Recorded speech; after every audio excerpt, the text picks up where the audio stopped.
يوم الجمعة فاصل في تاريخ الأهلي في الظروف الصعبة اللي بيمر بها دلوقتي. عنده جمعية عمومية بالنهار، وعنده مباراة فاصلة قدام سيراميكا بالليل. فعلي ماهر في موقف لا يحسد عليه، وموقفه حساس جدا. ليه؟ الكل عارف ان علي ماهر أهلاوي ورئيس سيراميكا أهلاوي. طيب ليه موقفهم حساس يا عم؟ ايه المشكلة؟ انبي بمجموعة ناشئين اتعادل مع الأهلي، المحلة بمجموعة مغمورين اتعادل مع الأهلي، وقبلهم مودرن سبورت اتعادل مع الأهلي، وسيراميكا عنده سكواد رهيب أقوى من الفرق الثلاثة، عنده لاعيبة خبرة تقدر تصنع الفارق، منهم 4 أو 5 من الأهلي.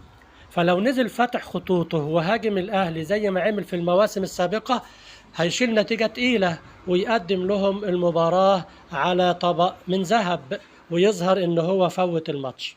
وكلنا عارفين الأصوات اللي طلعت تتهم نادي إنبي بإهدار المال العام، وتتهم رئيسه وإنه تلقى اتصال من الأهلي برفض بيع حامد حمدان للزمالك لأن إنبي شركة حكومية.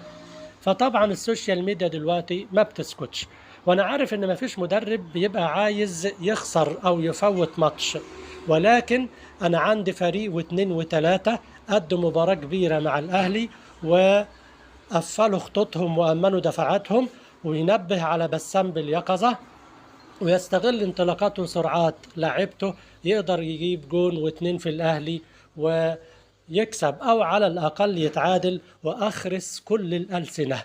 يا ترى علي ماهر هيعمق جراح الأهلي ويزود أزماته ويكسبه أو على الأقل يتعادل، ولا هيكون له رأي آخر؟